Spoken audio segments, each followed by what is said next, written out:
Hello friends, welcome back to Gargi classes. Date आज आपको पता ही है 20 अक्टूबर 2020। और देख लेते हैं एक्सप्लेन पेज से कौन सा आर्टिकल्स आज अपन डिस्कस करेंगे। 3 आर्टिकल्स आए हैं। ये पाकिस्तान में अपोजिशन के द्वारा जो इमरान खान गवर्नमेंट चल रही है और साथ में पाकिस्तान आर्मी, उनकी जो इनएक्टिविटी रही है या फिर उनका जो रिस्पॉन्स रहा है कश्मीर इशू को लेकर के, क्योंकि इंडिया ने 2019 5 अगस्त को आर्टिकल 370 को इनफेक्टिव बना दिया। तो इस वजह से वहाँ पर बहुत ही ज़्यादा रोष है, पहली चीज़। दूसरा, वहाँ पर जो एक तरीके से अपोजिशन पार्टीज़ हैं वो सेटिस्फाई नहीं है कि गवर्नमेंट जो है वो प्रॉपर काम नहीं कर पा रही है इन्फ्लेशन को कंट्रोल करने में। और रही सही में वर्ल्ड बैंक और IMF के द्वारा जो डिक्लेरेशन किया गया है कि ये जो वर्ल्ड इकोनॉमिक आउटलुक आता है IMF का, उसके अकॉर्डिंग और वर्ल्ड बैंक की जो रिपोर्ट्स आती हैं उसके अकॉर्डिंग कि पाकिस्तान की ग्रोथ रेट 1.5% रहेगी 2020 में। तो इन सारे इश्यूज़ को लेकर के वो कैसे भी करके सारी अपोजिशन पार्टीज़ इकट्ठा होकर के और इमरान खान गवर्नमेंट और आर्मी के ऊपर अटैक करने में लगे हुए हैं। इन्होंने 2 रैलियाँ निकाली हैं। अभी प्रीवियस जो हुई है वो संडे को हुई है कराची में, ठीक है। वहाँ की लोकल पॉलिटिक्स से रिलेटेड अपने काम का बिल्कुल भी नहीं है। एक बार पढ़ लेना कि चल क्या रहा है पाकिस्तान में, मोटा मोटा मैंने आपको बता दिया। ये 2 आर्टिकल्स हैं। ये ऊपर वाला आर्टिकल है, इसमें कुछ माइन्यूट डिटेल्स हैं, उनको अवॉइड करके बाकी चीज़ों को अपन जानने की कोशिश करेंगे कि असम और मिज़ोरम बॉर्डर पे अभी वायलेंट कॉन्फ्लिक्ट देखा गया वहाँ के लोकल लोगों के बीच में। तो ऐसा क्या है जिसकी वजह से बाउंड्री डिस्प्यूट नॉर्थ ईस्ट वाले रीजन में आते ही रहते हैं, जानेंगे इस चीज़ को। और ये आर्टिकल बहुत ही इम्पोर्टेंट है कि फर्टिलाइज़र सब्सिडीज़ कैसे काम करती हैं, ठीक है। तो चलिए स्टार्ट करते हैं। फर्स्ट आर्टिकल है असम मिज़ोरम की जो बॉर्डर डिस्प्यूट है उससे रिलेटेड। पिछले 1 वीक में देखें तो असम और मिज़ोरम के जो बॉर्डर एरियाज़ हैं वहाँ पर टेरिटोरियल कॉन्फ्लिक्ट क्लैशेस देखे गए हैं, जिसमें 8 से ज़्यादा लोगों को एक तरीके से इंजरी हुई है। और आसपास में जो बॉर्डर के आसपास में जो झोपड़ियाँ थी या छोटी मोटी दुकानें थी उनको आग लगा दी। तो इस तरीके से आप देख सकते हो कि इंटर स्टेट बाउंड्री इशू के पॉइंट की जब भी बात आए, कभी भी स्टेट्स के बीच में रिलेशंस की बात आए ना, तो वहाँ पर ये चीज़ अपन मेंशन कर सकते हैं। नॉर्थ ईस्ट में भी बॉर्डर डिस्प्यूट्स चलते रहते हैं। अब सबसे बड़ी जो बात अभी रिसेंटली क्या हुआ है कि असम की तरफ से जो डिस्ट्रिक्ट्स हैं, यहाँ पे मैप देख लो, वहाँ से आपको आइडिया लग जाएगा। देखो यहाँ से असम के डिस्ट्रिक्ट्स ये हैं करीमगंज, हैलाकांडी और छाछर, ठीक है। छच्छर भी बोल देते, छाछर, ठीक है। दूसरी तरफ इधर देखोगे आप तो आइजोल, कोलासिब और मामित, ऐसे करके ये 3 डिस्ट्रिक्ट्स हैं मिज़ोरम के। तो ये वाला जो बॉर्डर वाला रीजन है, यहाँ पर इस वाले रीजन में कॉन्फ्लिक्ट देखा गया। ये 3 डॉट्स यहाँ पे दिखाई हुई है ना, वहाँ पर। तो होता क्या था कि पहले जब ब्रिटिश एरा चल रहा था, ब्रिटिश एरा के टाइम पे ये सारे जो इधर नॉर्थ ईस्ट के स्टेट्स हैं, मेजरली मैं नाम ले लूँ, अरुणाचल प्रदेश इधर आ जाता है ऊपर, नागालैंड आ गया, मिज़ोरम आ गया और ये मेघालय आ गया। ये मेजरली 4 स्टेट्स जो थे वो असम के ही पार्ट थे। फिर सब्सिक्वेंटली जैसे इंडिपेंडेंस के बाद में आगे टाइम बीता, उसके हिसाब से असम को डिसइंटीग्रेट करके, डिवाइड करके अरुणाचल प्रदेश, नागालैंड, मिज़ोरम, मेघालय ये स्टेट्स बना दिए गए। और जिन जिन स्टेट्स को बाहर निकाला गया असम से, उन स्टेट के साथ साथ में बॉर्डर डिस्प्यूट असम का चलता ही रहता है। अब और डिटेल जानने की कोशिश करते हैं ग्राउंड लेवल पे। असम गवर्नमेंट और मिज़ोरम गवर्नमेंट के बीच में एक एग्रीमेंट साइन हुआ था। उसके बेसिस पे दोनों गवर्नमेंट ने एग्री किया था कि स्टेटस क्यो हमेशा मेंटेन रहेगा। जहाँ पर असम की बॉर्डर डिक्लेयर्ड है वहीं पर असम की बॉर्डर मानी जाएगी, और जहाँ पर मिज़ोरम की बॉर्डर है वहीं पर मिज़ोरम की बॉर्डर मानी जाएंगी। पर होता क्या है, यहाँ पर जो क्लेम की जा रही है या फिर ब्लेम गेम जो चल रहा है उसमें ये बताया जा रहा है कि असम की तरफ से कुछ लोग आते हैं और जो बॉर्डर डिसाइड की हुई है उस बॉर्डर के इधर मिज़ोरम की तरफ आकर के और वहाँ पर अपनी इकोनॉमिक एक्टिविटीज़ परफॉर्म करना शुरू कर देते हैं। इस वजह से फिर बाद में इधर मिज़ोरम वाले लोगों को परेशानी होती है। अब मिज़ोरम वाले लोग जो हैं फिर बाद में रिप्लाई करते हैं। तो अभी क्या हुआ कि असम के लोगों ने इधर इन्वेड किया मिज़ोरम की साइड में, और वहाँ पर जो हट्स थी या फिर जो भी शॉप्स थी उनको जला दिया। तो उसका बदला लेने के लिए फिर मिज़ोरम की तरफ से भी लोग इकट्ठे हो गए और फिर वो पहुँच गए असम वाली बॉर्डर की तरफ। इस तरीके से ये क्लैश लगातार बढ़ता जाता है। एक पॉइंट ये भी निकल के आता है कि आप ये बॉर्डर यहाँ पे देखोगे मिज़ोरम और असम की बॉर्डर, तो यहाँ पर असम की बराक वैली, बराक रिवर जो फ्लो होती है वो, और साथ में आप देखोगे मिज़ोरम असम बॉर्डर। तो ये दोनों रीजन आप देखोगे तो ये बांग्लादेश से कनेक्टेड है। यहाँ देखो ये बांग्लादेश आ गया इधर, इस वाले रीजन की बात करें बांग्लादेश, तो बांग्लादेश के कुछ इलीगल बांग्लादेशीज इधर आ जाते हैं मणिपुर में और यहाँ पर अपनी तरफ असम की साइड से एंटर हो जाते हैं और इलीगल एक्टिविटीज़ करना शुरू कर देते हैं और उसकी वजह से ट्रबल्स का सामना करना पड़ता है। तो कहने का मतलब बांग्लादेश का एक एंगल और आता है इस सिस्टम, इस पूरे इशू को कॉम्प्लेक्स बनाने के लिए। फिर उसके बीच में फिर स्टोन पेल्टिंग होती है एक दूसरे ग्रुप्स के बीच में, वो लड़ाई आगे से आगे चलती रहती है। तो यहाँ पर पॉइंट ये आता है कि क्या पहले कुछ एग्रीमेंट हुआ था या किस बेसिस पे ये बाउंड्री डिमार्केशन हुआ। तो होता क्या है कि इस एरिया में, ये जो मिजोरम वाला एरिया है, इसको बिफोर इंडिपेंडेंस ब्रिटिशर्स के टाइम पे क्या बोला जाता था, लुसाई हिल्स के नाम से जाना जाता था। तो उस टाइम पे नोटिफिकेशन डिक्लेयर किया गया था 1875 में और 1933 में। ऐसे दो एग्रीमेंट्स हुए, दो नोटिफिकेशंस डिक्लेयर हुए बाउंड्री डिमार्केशन को लेकर के, ठीक है। जिसमें से पहला तो है Bengal eastern frontier regulation act 1873, ये इंपॉर्टेंट है, ध्यान रखना। एक तो ये एक्ट आया, अगर कभी भी नॉर्थ ईस्ट में बॉर्डर डिस्प्यूट से रिलेटेड लिखना पड़े, वैसे तो पर्टिकुलर ऐसे नहीं कि कोई रीजन स्पेसिफिक क्वेश्चन आए, जनरल आता है, अपन इसको फॉर्डर मटेरियल या कहीं पे ऐड ऑन करने के लिए काम में ले सकते हैं इस एग्जाम्पल को, कि इंटर स्टेट हमारे डिस्प्यूट बॉर्डर में, बॉर्डर डिस्प्यूट भी चलते रहते हैं, उसके अलावा वाटर जो रिवर वाटर डिस्ट्रीब्यूशन है उसको लेकर भी चलते रहते हैं। तो Bengal eastern frontier regulation act 1873 के अंडर में डिमार्केशन किया गया था और उसका नोटिफिकेशन डिक्लेयर कर दिया गया था 1875 में। दूसरा इसी चीज़ को देखें तो एक और डिमार्केशन नोटिफिकेशन डिक्लेयर हुआ था 1933 में। अब होता क्या है, असम गवर्नमेंट तो मानती है 1933 के डिमार्केशन को, जबकि मिजोरम गवर्नमेंट का ये कहना है कि वैलिड जो है वो 1873 का डिमार्केशन है। अब इसमें भी क्या थोड़ा सा अड़ंगा क्या लग रहा है कि इधर आप देखो कि 1873 का जो बॉर्डर एग्रीमेंट है या फिर ये रेगुलेशन नोटिफिकेशन जो डिक्लेयर किया गया था 1875 का नोटिफिकेशन, उसके बेसिस पे ये वाला जो रीजन है उसका मैक्सिमम पार्ट मिजोरम का हिस्सा बन जाता है, जबकि 1933 के हिसाब से असम ये मानता है कि ये वाला पार्ट असम का हिस्सा है। तो कॉन्फ्लिक्ट का कारण तो ये एग्रीमेंट्स हो गए। तो अभी तक कोई क्लैरिटी नहीं है, दोनों पार्टीज अलग अलग एरियाज़ को क्लेम करती है अलग अलग बेसिस पे, एक 1875 के नोटिफिकेशन के बेसिस पे, एक 1933 पे। तो ये तो नॉर्मल सी बात है, पहले तो इसको सॉर्ट आउट करने की ज़रूरत है, कोई लॉ आना चाहिए। और ये चीज़ बिल्कुल डिक्लेयर की हुई है कि जिस रीजन में कॉन्फ्लिक्ट या ये डाउट है, एक रीजन 1875 और उसी रीजन में को असम क्लेम करता है 1933 के बेसिस पे, तो उस रीजन में कोई सेटलमेंट नहीं होगा, रहने के लिए बिल्कुल दोनों तरफ से मना किया हुआ है। बट फिर भी लोग हैं, अब लोगों को कौन मना करेगा, जनता तो जनता है।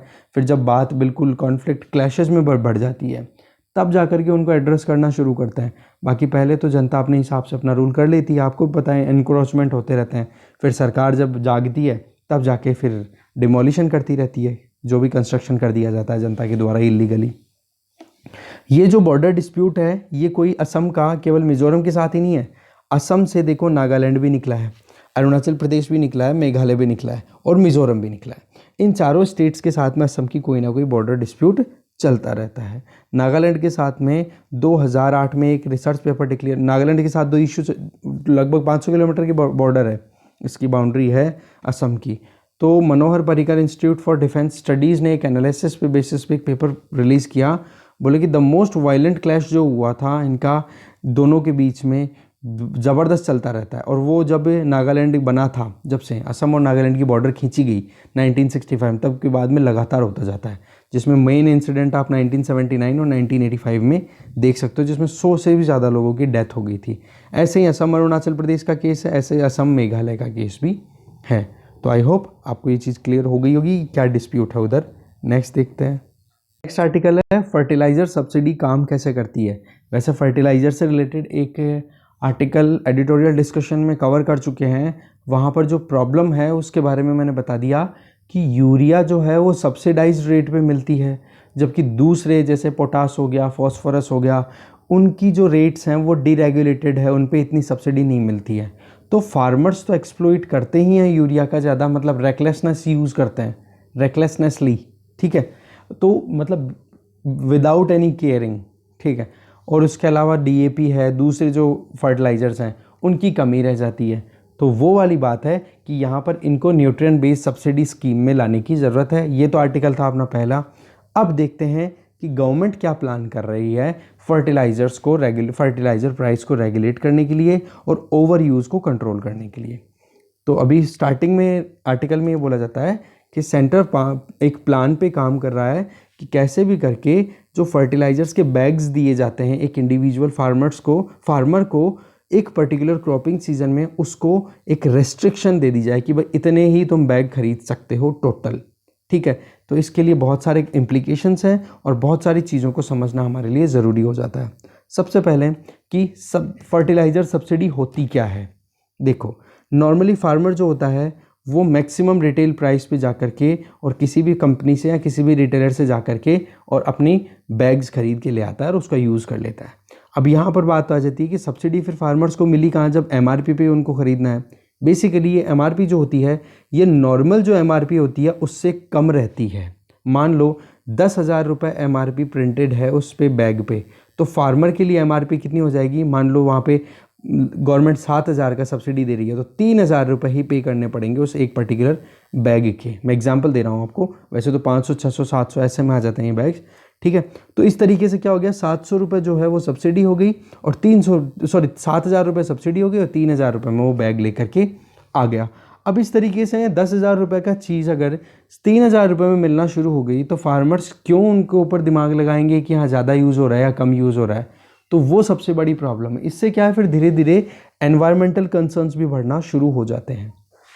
आज अगर एमआरपी की बात करें, ठीक है, आज यूरिया को आपको पता है नीम कोटिंग की बात कर दी थी नरेंद्र मोदी जैसे प्रधानमंत्री बन के आए थे प्रीवियस एनडीए गवर्नमेंट में।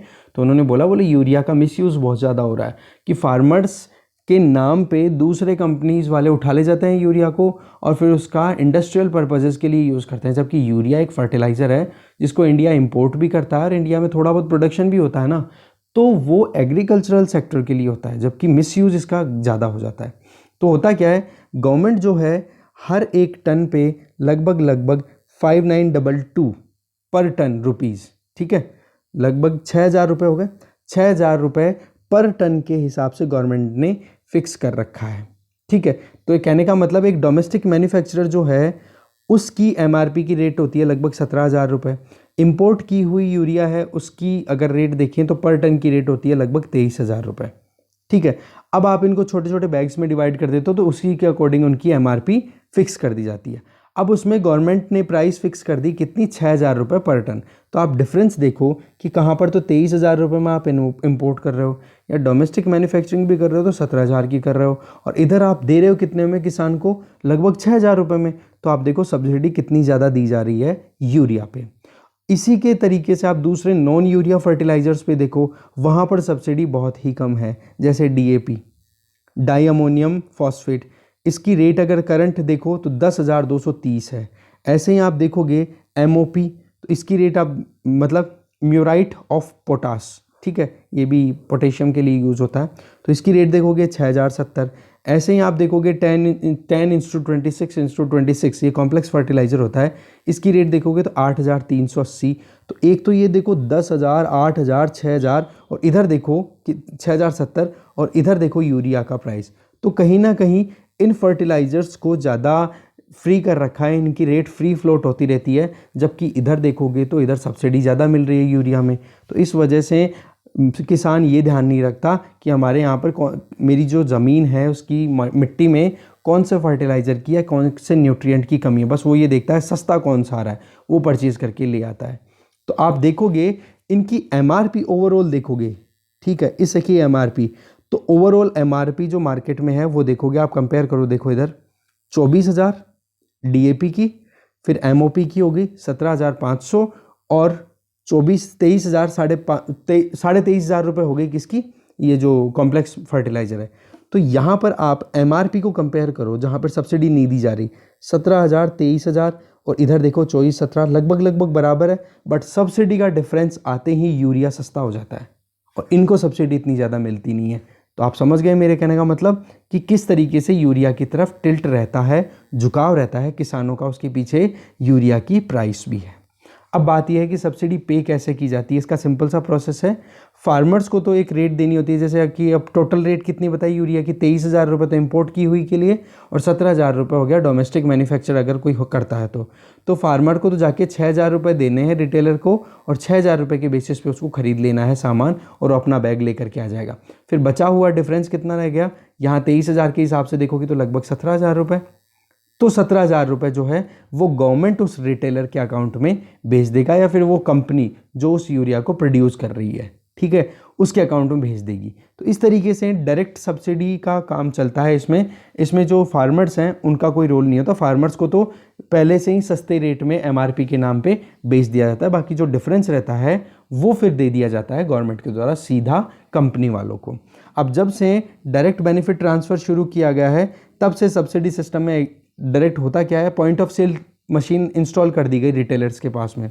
अब पॉइंट ऑफ सेल रिटेलर के पास में इंस्टॉल है तो जैसे ही कोई फार्मर जाएगा वो जा कर के और पैसे देगा कि लो भाई 6,000 रुपये दो, लो और मुझे एक यूरिया का बैग दे दो। वो जैसे ही बैग निकालेगा तो फार्मर से उसकी आइडेंटिटी मांगेगा, वो या तो उसका किसान कार्ड मांग लेगा या किसान कार्ड से पेमेंट कर देगा तो वैसे हो जाएगा पॉइंट ऑफ सेल मशीन पे। तो उससे जो लिंक है पॉइंट ऑफ सेल का वो डिपार्टमेंट ऑफ फर्टिलाइजर्स में एक उर्वरक DBT पोर्टल है, उससे कनेक्टेड है। तो जैसे ही किसान 6,000 रुपये देगा और उस POS के थ्रू पेमेंट होगा तो उस पेमेंट का सीधा लिंक किससे है, सेंट्रल गवर्नमेंट से। अब गवर्नमेंट के पास में लिंक चला जाएगा तो वीकली बेसिस के ऊपर वो सेटलमेंट हो जाता है, फिर वो कंपनी को पैसा भेज दिया जाता है। तो फार्मर के ऊपर बर्डन नहीं आया डायरेक्ट इनडायरेक्ट, बट फार्मर को ऐसा भी नहीं कि सब्सिडी के बेसिस पे उसको पता पड़े कि सब्सिडाइज्ड है, राइट, बट सस्ती मिल जाती है तो फार्मर का थोड़ा सा रहता है कि चलो ठीक है और यूरिया सस्ती मिल रही तो यूरिया को ज़्यादा यूज़ करो। तो इस तरीके से आप देख सकते हो कि जो कंपनी सब्सिडी क्लेम करना चाहती है वो उर्वरक प्लेटफॉर्म जो यहाँ पे बताया मैंने DBT प्लेटफॉर्म जो है उसके थ्रू कनेक्टेड रहती है और उनको फिर बाद में डेली बेसिस वीकली बेसिस पे पेमेंट रिमिट कर दिया जाता है इलेक्ट्रॉनिकली सीधा उनके बैंक अकाउंट में। ठीक है, ये इंपॉर्टेंट क्वेश्चन है।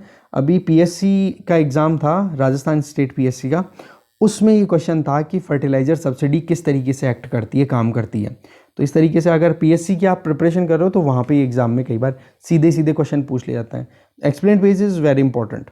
इस तरीके से आप देखते हैं कि ये जो नया पेमेंट सिस्टम है इसका पर्पज़ क्या है। देखो होता क्या था, पहले फार्मर्स तो काम ले रहे हैं वो तो ओके, दैट्स ओके, बट उसके अलावा जो नॉन फार्मर्स हैं जैसे कि कोई प्लाई बाइंडिंग के लिए यूज़ कर रहा है, कोई पार्टिकल, जैसे प्लाईवुड का आपने काम देखा होगा, वहाँ पर 2 लेयर ले लेते हैं लकड़ी की बिल्कुल और उनके बीच में छोटे छोटे पार्टिकल्स को डाल देते हैं, तो उनको बाइंड अप करने के लिए ग्लू जो होता है ना, उसके तरीके से यूरिया यूज़ होता है।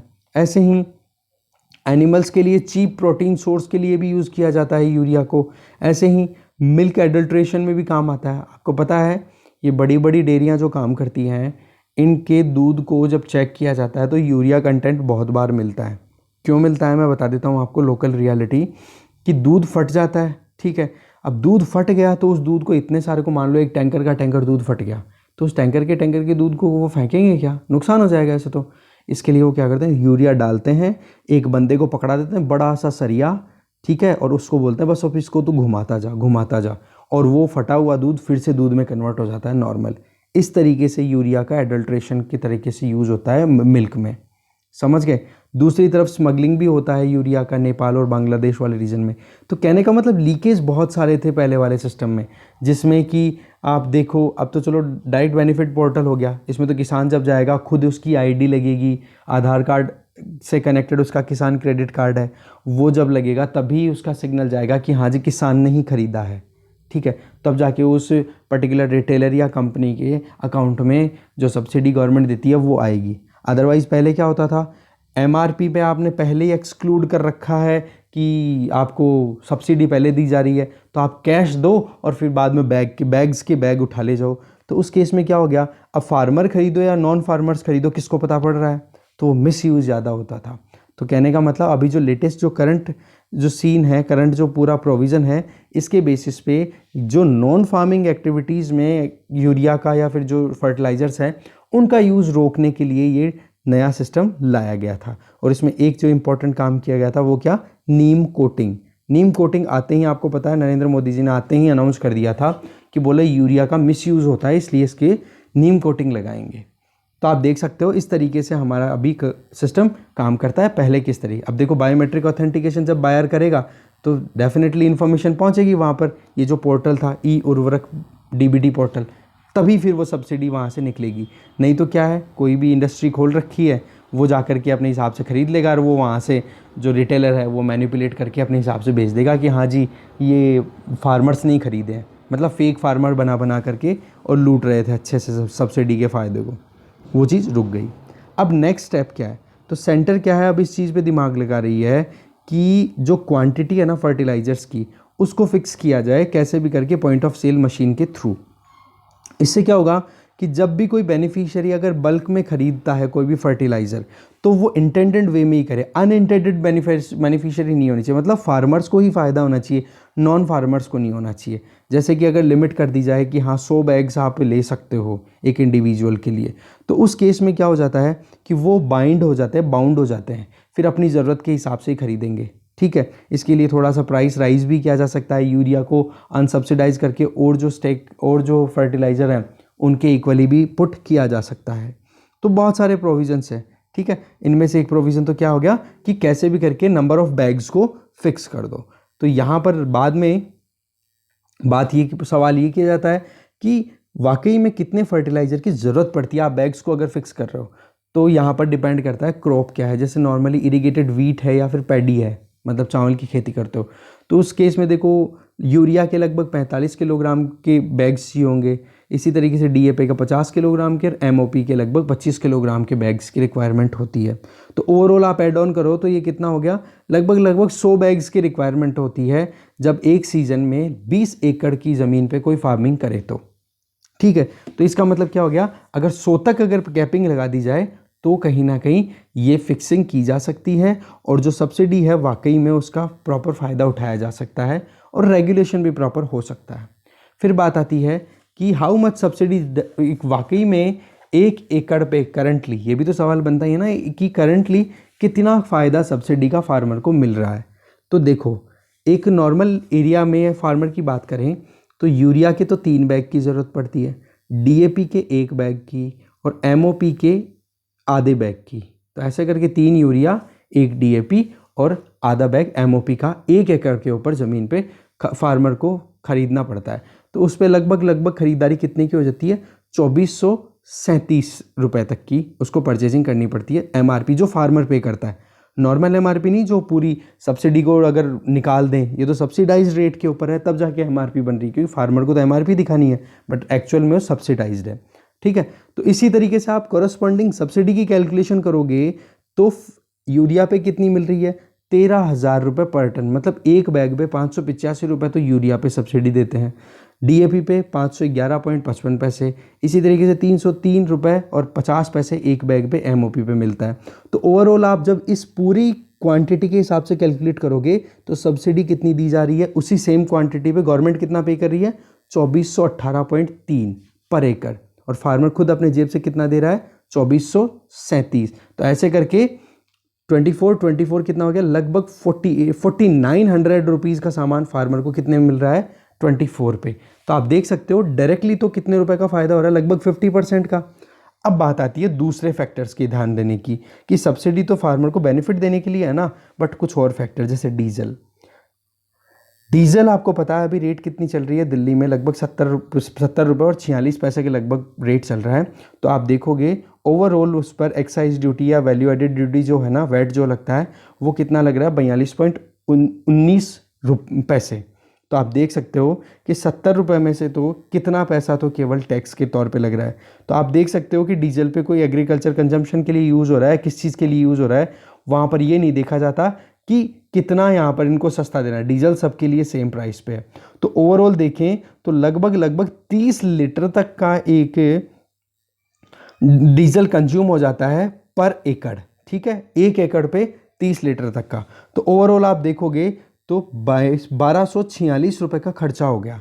तो यहाँ पर राइटर अपने आर्टिकल में क्या बोलना चाह रहे हैं कि जहाँ फर्टिलाइज़र के थ्रू 1 रुपया सरकार फ़ायदा देती है ना, तो दूसरी तरफ उस फ़ायदे का आधा रुपया तो सरकार, आधा या आधा से ज़्यादा तो डीजल टैक्स के तौर पे रिटर्न ले लेती है। पहला हो गया एडजस्टमेंट, ठीक है, उधर सब्सिडी और इधर टैक्स। फिर बात करते हैं बोलो फार्मर्स जो हैं वो अपने गुड्स को प्रोड्यूस को मार्केट में बेचने जाते हैं या वो कुछ भी यूज़ करते हैं तो वो जीएसटी के एम्बिट से बाहर हैं। तो आप मुझे बताओ, तो उनको जो यूज़ करना है, जैसे ट्रैक्टर लेकर के आते हैं, एग्रीकल्चरल इम्प्लांट्स लेकर के आते हैं, पंप लेकर के आ गए, स्प्रिंकलर इरिगेशन सिस्टम हो गया, वहाँ पर वो 18% तो जीएसटी पे करते हैं। और रही सही में फर्टिलाइज़र्स के अलावा भी देखें तो उन पर भी टैक्स तो देना, वीडिसाइड्स और ये भी हो गए, इन पर भी, और फर्टिलाइज़र पर भी 5% टैक्स लगता है। तो ओवरऑल आप देखोगे तो ये टैक्सेशन एडिशनली उनके ऊपर है। और जब जीएसटी में फार्मिंग को आपने कंसिडर नहीं कर रखा है तो फार्मर मतलब जो एग्रीकल्चर प्रोड्यूस हैं उनको अगर मार्केट में फार्मर्स बेचते हैं तो आप उनको टैक्स, जो इनपुट टैक्स क्रेडिट जो और मैन्युफैक्चरर्स को मिलता है वो नहीं मिल पाएगा। ठीक है, तो इस तरीके से कहने का मतलब डीजल हो गया, जीएसटी हो गया, इन दोनों को मिलाकर के देखो तो नलीफाई हो जाता है फर्टिलाइजर का सब्सिडाइजेशन। तो बोला वे फॉरवर्ड क्या है फिर, तो वे फॉरवर्ड ये आता है, अब सीरियसली कंसिडर करने की ज़रूरत है कि फार्मर्स को फ्लैट पैसा दिया जाए, कैश सब्सिडी दी जाए पर एकड़ के अकॉर्डिंग, और फिर वो अपने हिसाब से फर्टिलाइज़र भी परचेज कर सके। फर्टिलाइज़र के बैग्स के तो नंबर आप फिक्स कर ही रहे हो, तो अपने हिसाब से जो भी इनपुट रिक्वायर्ड है वो अपने हिसाब से ले सके। साथ में फार्मर्स में एक अवेयरनेस लाने की ज़रूरत है जिससे कि अपनी सॉइल टेस्टिंग प्रॉपर टाइम पे करा सके कि भाई कौन सा मैक्रो और कौन सा माइक्रो न्यूट्रिएंट कम है, जिसके बेसिस पे प्रॉपर जो रिक्वायरमेंट है उस सॉइल की पूरी की जा सके with by applying the proper combination of fertilisers. DAP कितना डालना है, यूरिया कितना डालना है, एमओपी कितना डालना है, मिक्स फर्टिलाइज़र कितना डालना है, तो वो सारी चीज़ें जो हैं पहले तो आप करो ये कैश सब्सिडी वाला, और उसके बाद में फिर क्रॉप को ग्रो करते टाइम पे जो फार्मर के लिए जो फैसिलिटी होनी चाहिए या उनको एक अवेयरनेस देनी चाहिए जिससे कि सॉइल की नीड के अकॉर्डिंग फर्टिलाइजर्स को अप्लाई करें। ठीक है, तो इस तरीके से ये डिस्कशन यहीं ख़त्म होता है। Thank you.